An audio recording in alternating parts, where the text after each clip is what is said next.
just figured I'd go do a quick live video. I'm not going to be here too long. I'm just unwrapping all these knives. I just finished up putting their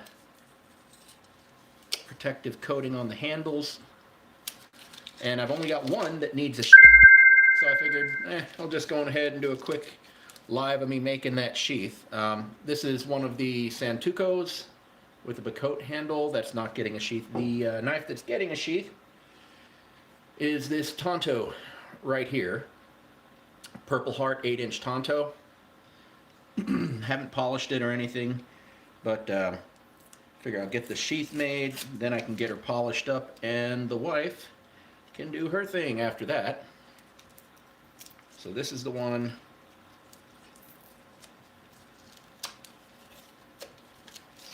getting a new home, so we'll set you aside.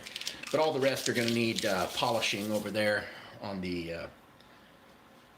polish wheel anyway. But for these, I tape up. This is the Purple Heart Santooko chef's knife.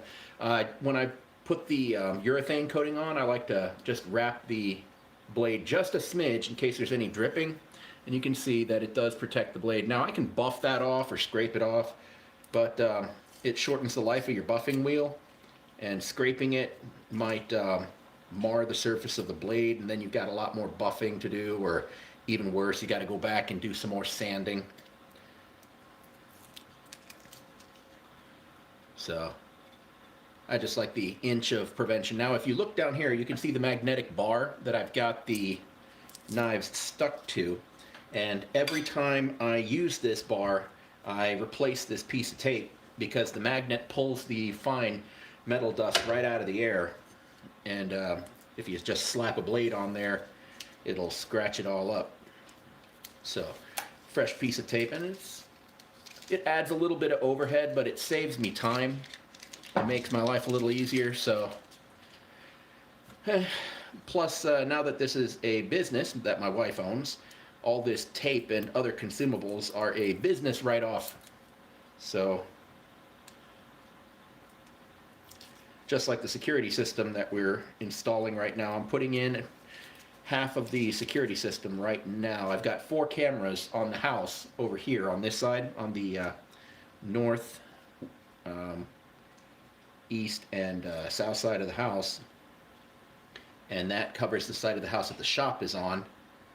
But that's only half of the system. I got to put the other half over there, but that'll do for now, and it'll have a double purpose, because I had to take a dog last week that was hurting my animals, was hunting the animals on my property, and the normal dogs that are over here, they leave when we scream go home, but I didn't recognize this one, and it was actually catching animals, and then it would run around with it and then drop it and then try and grab another one. So since I didn't know the dog, I didn't know if it was hurting the animals or not, so it's not like I can sit there and wait to make that kind of a decision. I went ahead and I took the animal, and then the police officer that called me back after I made the report started asking me questions, making it sound like it was my fault for taking the animal. Asking me, well, do you have an animal that's injured that I can look at? I have a record here of you having shot several times, and you fired at dogs before. And I'm like, what? What is going on here? So, oh, and then he asked if there was anyone that could corroborate my story. Well, you know, my wife was hanging out the window screaming, but the dog wasn't listening. But if it's going to be like that, we're putting in a security system, because I do not want my actions questioned, or I should say the legality of my actions questioned. We've had these dogs running our property for 5 years now, but they always run away when we yell at them, and then I get one on my property that won't go away, and it's catching the animals. I'm not going to have my judgment called into question. I think I've been more than patient. There we go. So there's that.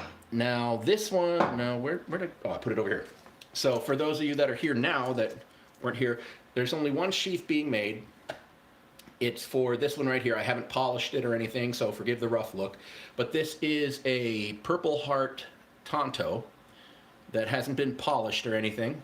So after I'm done making the sheath, we're gonna polish her up. So first thing we got to do is get the Kydex measured out and then get everything situated. So Kydex is right over haw.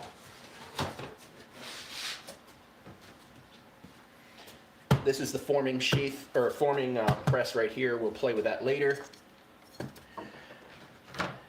So, easiest way that I've learned to measure your Kydex is you take your knife and you're going to go the way that you're going to roll it out.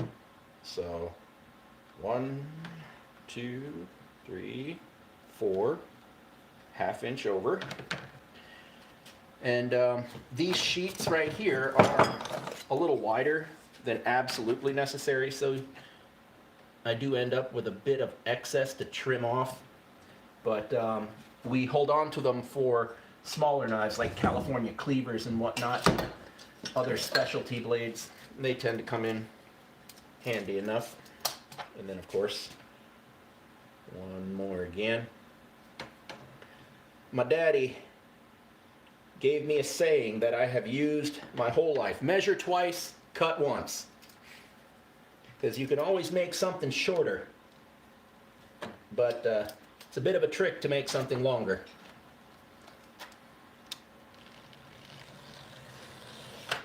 The other thing I learned about Kydex is you don't want to score heavily.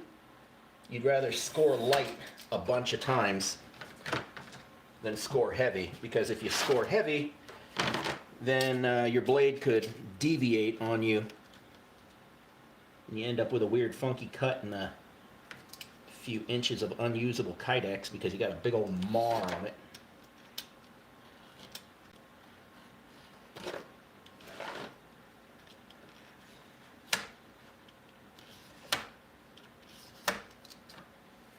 This will be the side I cast off, I guess, since I'm buggering it right in front of you. But then just with a few scores, put a little pressure on it and it'll break right along where you scored. Then there's that.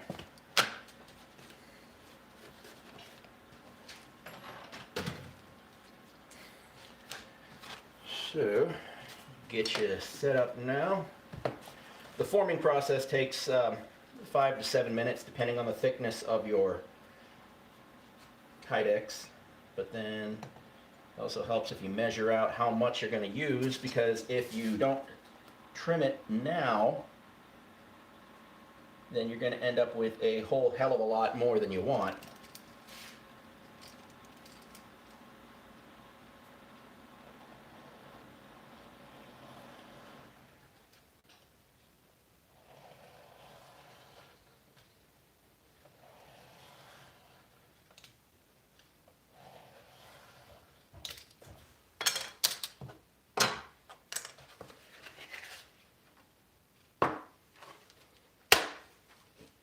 So there's that. Now we take this and we're going to put this all the way over there in my Wolfgang Puck oven and grab our handy dandy. Who screamed notebook? Who done it? Laser thermometer. You want the Kydex to be right at 350 when you pull it out. Otherwise, one, it won't take as good of a form, and two, it's not going to, or it'll cool too fast. Like, it'll form before you can get everything set up. Speaking of getting set up, I'll bring you back over here and we'll get set up right. Huh? What do you think of that? So, this is it's just a piece of wood that I use to make sure that there's room for the belt hook that I'm going to put in there. And then I always put the blade facing forward because I want the taco of the, the fold I want towards the rear of the blade. And doing it this way every time ensures that I get a right-handed carry every time. Otherwise, I can't tell you before I came up with my routine how many times I'd be like, well, this is a lefty. And for some reason, everyone I've ever made a lefty for was so understanding, it was sickening. Oh, it's okay, I'll take it. Yeah, it's great. No, it's not great. It's horrible. But, so we got this going on. I don't want to have you guys unable to see what I'm doing here. So, and it doesn't really take too long. We're at 291. It doesn't take too long, but some people can do it by smell, and it drove me nuts. I had a guy that just by smelling, he could tell me exactly when it was at 350, and it would always be right at 350. I'd measure it, and he'd be right. But Kydex does have a smell, but not one that I recognize as, hey, now. So 304, rising fast. And I've found that you can take it at about 325 and still get the exact same forming, but they say 350 for a reason, so we'll do it the way they say. The other thing is, you see me doing this without thermal gloves. You should always wear thermal gloves. I was gifted with numb hands, so yay. Woo-hoo. All right, 345. So by the time I put this away and get back over here to y'all, we will be ready to play.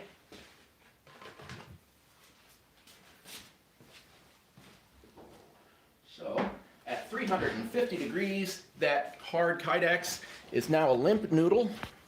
Bring you all over here. So you got that nice and floppy, and because it's so hot, it'll stay a little softer longer. Make sure I got the right side. Yep. Line her up. Fold her over.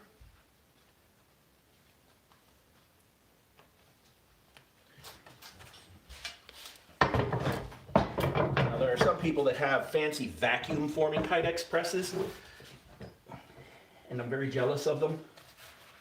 But this is not a horrible system.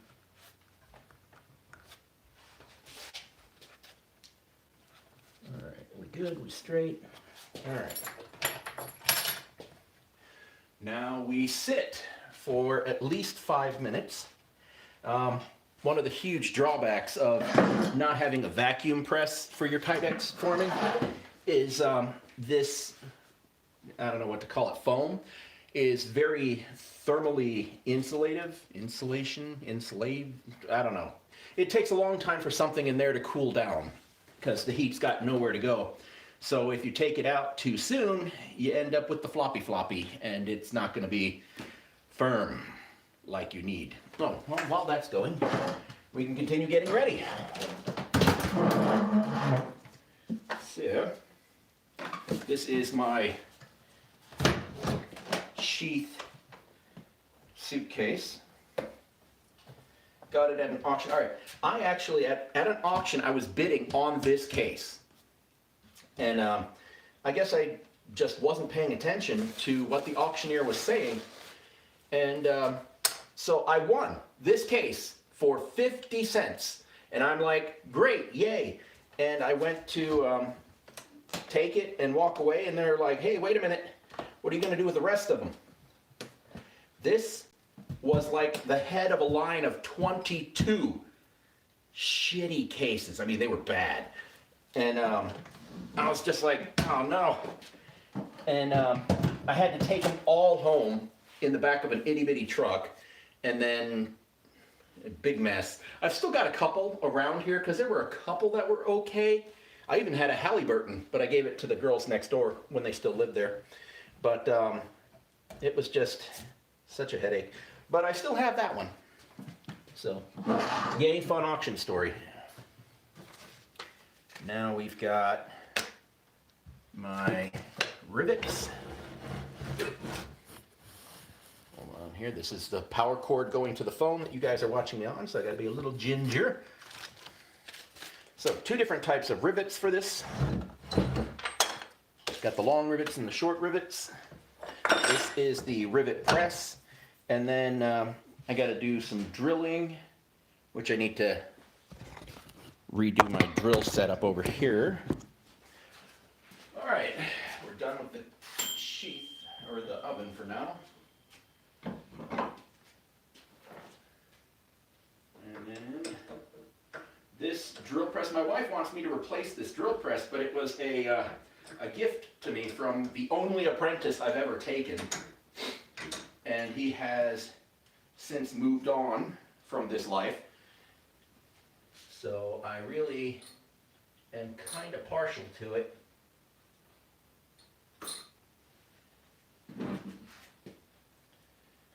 And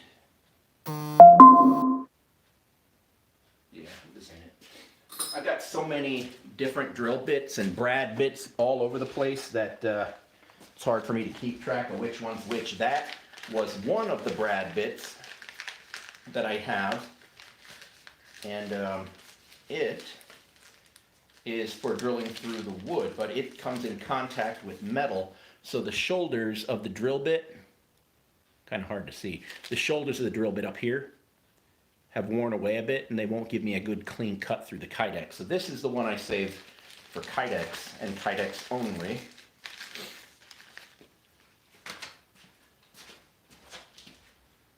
Get this set up.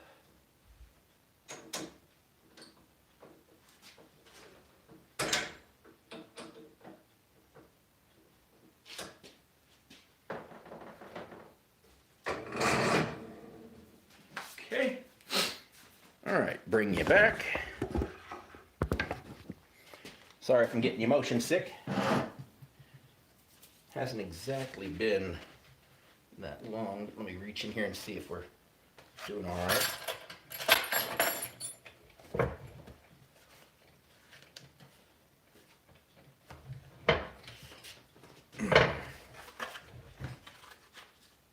We'll finish cooling it down real fast with my hands.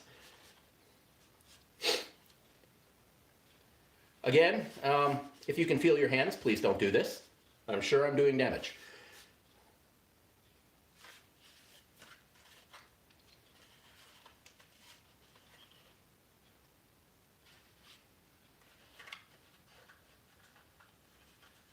All right. Now, with these Tontos, something that I run into a lot is you can see how tightly this is holding on right here. But I've got a heat shrink gun, and we're going to relax that a little bit. Otherwise, we wouldn't be able to get this out at all without opening it, and the rivets are going to hold that real tight. So with the heat gun, we'll get that to relax a little bit, and that'll go in and out easier. But what we've done here is, if you can see the relief right here, this is the groove that we've made for the belt hook. And now we're going to go back over here and do the next step. Now, I keep telling people are always like, hey, do you accept apprentices? And I have to tell them, look, everything I've done is self-taught, self-learned, and I'm probably doing it the hard way, if not the wrong way. So don't get all mad if this sets off your inner safety.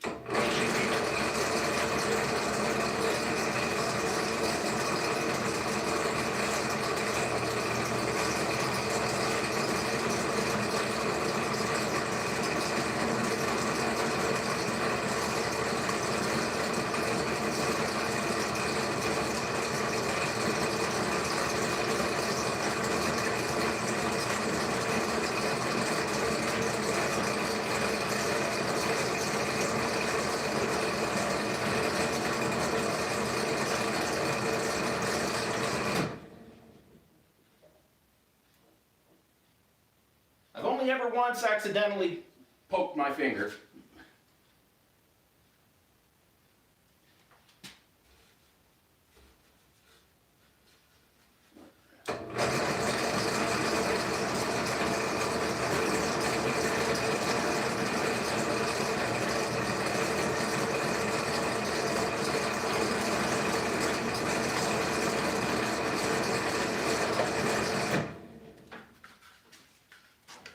All right, so Now we've got our rivet holes all lined up. We come back over here, and we won't be able to get that in there yet because we've got to open this back up in order to do that. And that's where my old buddy here comes in. Old DeWalt.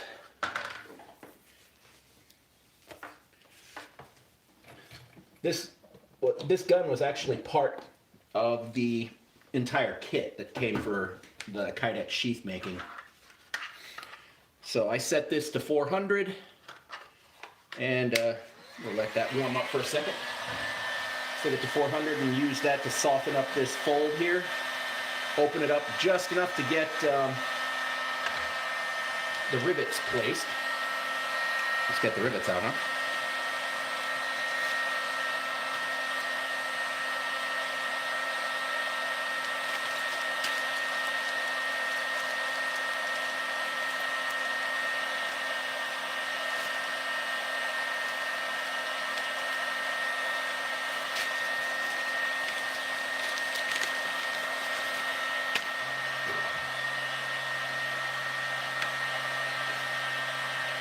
I'm going to jam my fingers in here to act as spacers. As the spine of the Kydex heats up, I'll actually feel the pinch of the Kydex relaxing. And then once it's soft enough, I can just open her up. You open it too early and you'll weaken the Kydex. It'll show white. So you'll see that the plastic has stresses.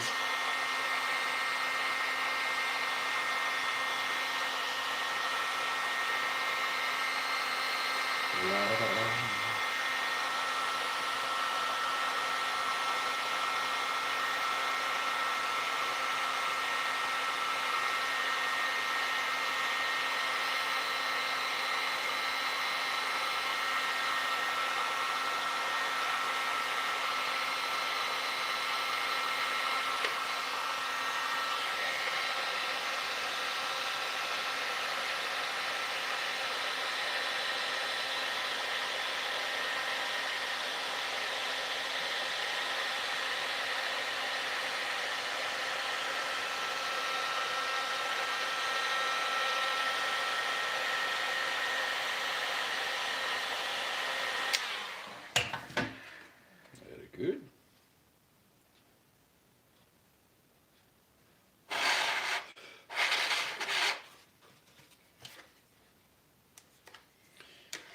All right. The second thing is you need to make sure your belt hook is facing the right way, because I'm not going to tell you how many times I've done that, but there have been times where I riveted the belt hook on and it was the wrong way.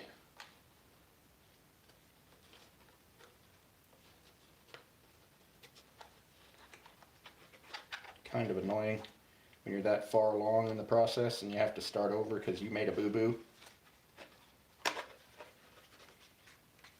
There we are. So the rivets are just a little bit past the plastic. Yeah, let's do it that way so you can see. And what this is going to do is it's just going to curl those edges over.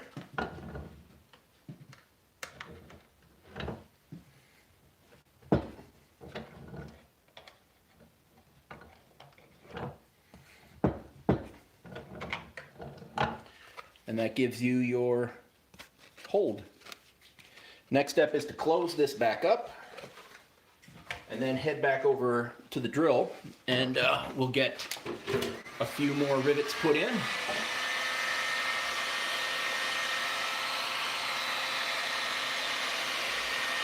Now, if you bend Kydex before it's ready,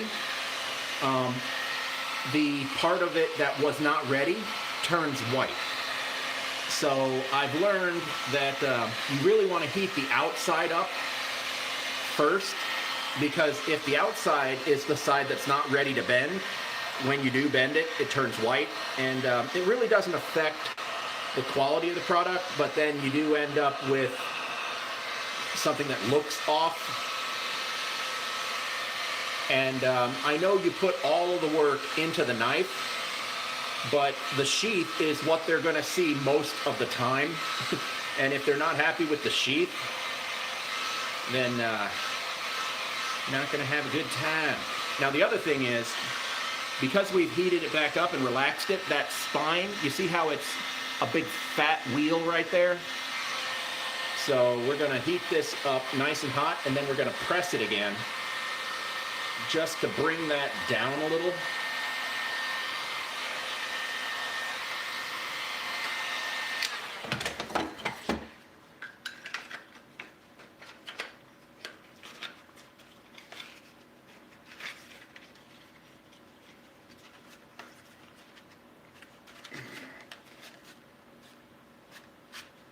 Again, don't use your bare hands with Kydex, please.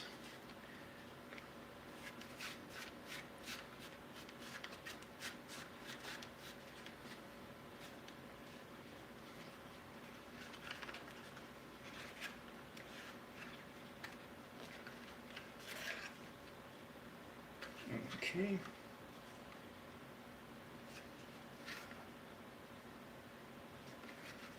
Now the other thing you need to be aware of is sometimes with the heat, you can get a shift in your sheath like we did right here. And if you look right here, you can see that it's not centered. So we need to heat this back up and fix that, because that means the center shifted, and you're going to end up with a problem later on. Yep, see that? See, it doesn't even want to close. So what we're going to do is we're going to heat all of this back up and bring it back down so that we don't have that, that unevenness right there. Ounce of prevention.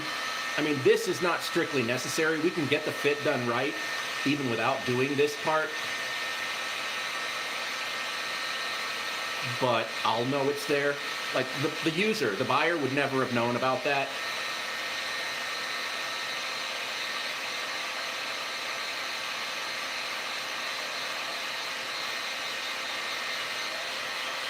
But it would irk me because I know that something I made is floating around out there and it's jacked up.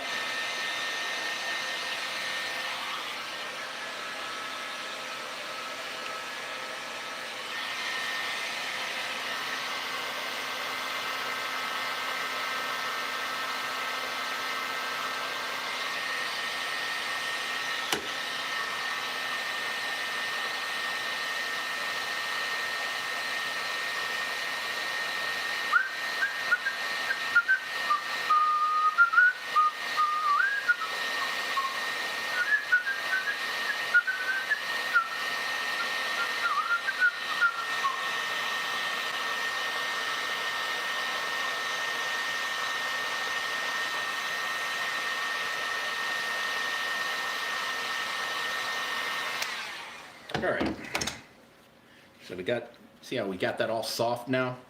So now we can gently bring this back over, get it lined up proper, the way I want it to be. There we are.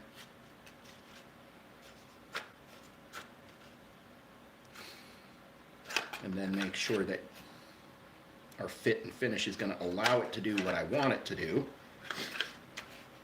which is come in and out.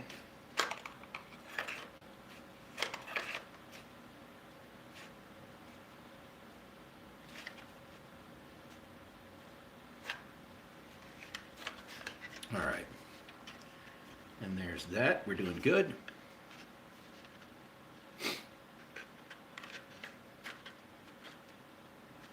Good. Is that right? It's all right. All right, now we're going to put our other rivets in. So what I do is I just hold this up and I'll eyeball it to make sure that I have a general idea where the knife is at. And then I head over to the drill press and we will put those rivets in ahead of cutting it all out. So let's face you all back over this way. Again, what I'm doing is probably not the safest way,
All right, let's get these rivets pressed in.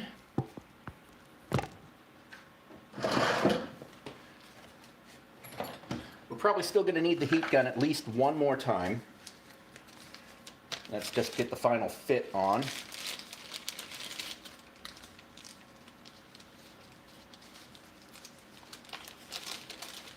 I'm actually moving through this faster than I normally would because I would actually take a minute to get that drill bit out of there and put away, because I don't want to accidentally forget about it and use it outside of its intended purpose, because then I'll need a new one. This Kydex needs to be drilled out better than wood. All right, so one of the things that I learned not to sweat about is it drops in and it's nowhere to be seen on the other side. In fact, it's in there pretty deep, but the press is going to marry those up. So you don't need to worry about that because the press is going to bring your rivet through for you. But I used to stress about that and have to work at it, and everything had to be perfect for me all the time. And it was just a lot of unnecessary stress until I figured that one little thing out, and then wasn't such a big deal anymore, thankfully.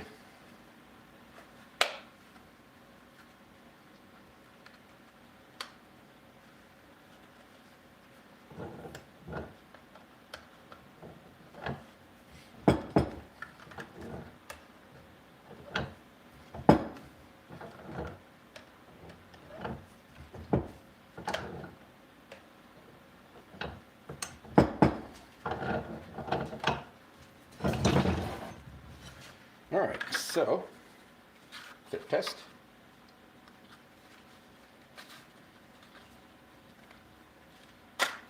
No. Next thing I got to do is I'm going to buzz this thing with the bandsaw and see if it'll fit right before I heat it up again, just to make sure, because I don't want to be doing this unnecessarily.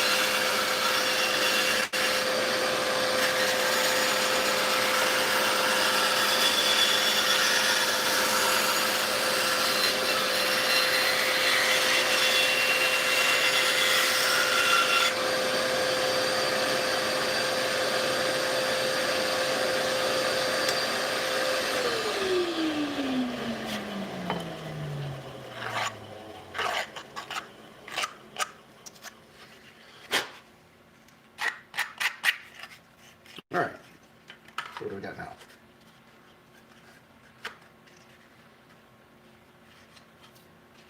Actually,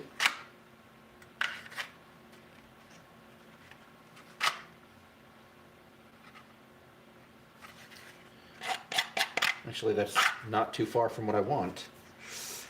All right, let's put the felt in. And if that works, I don't think I need to heat it up again. Just a little bit of finishing and sanding. Give me 1 second.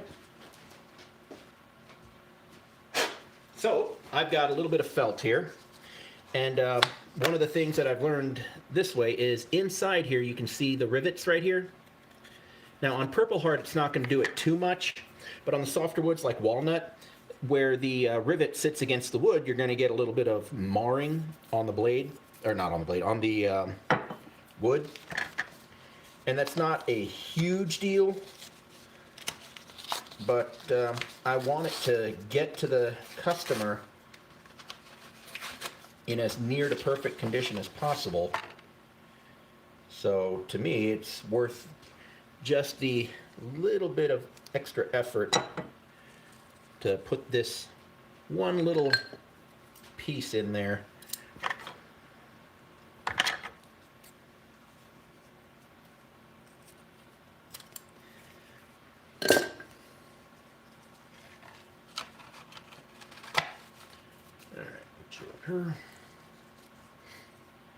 And we played around with different materials. I've tried that, you know, that foam that you can hang a picture on the wall with. They make one-sided tape instead of the two-sided stuff.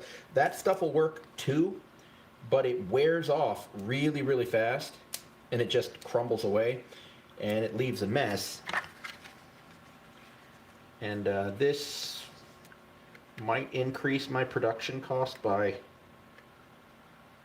about 7 cents a knife, but what I get back in customer satisfaction is worth it to me. All right, so now what we got is a knife that will stay in its holster and is not getting marred up by its sheath. So there it is. One Purple Heart Tactical Tonto. Kydex sheath fitted just right. I do still have to put this over the sander real quick just to buff the edges off, but it's not really going to change the aesthetic too much. So there it is, guys. That is one sheath. Thanks for hanging. I'm gonna go on ahead, get cleaned up in here, and put everything away. Thank you.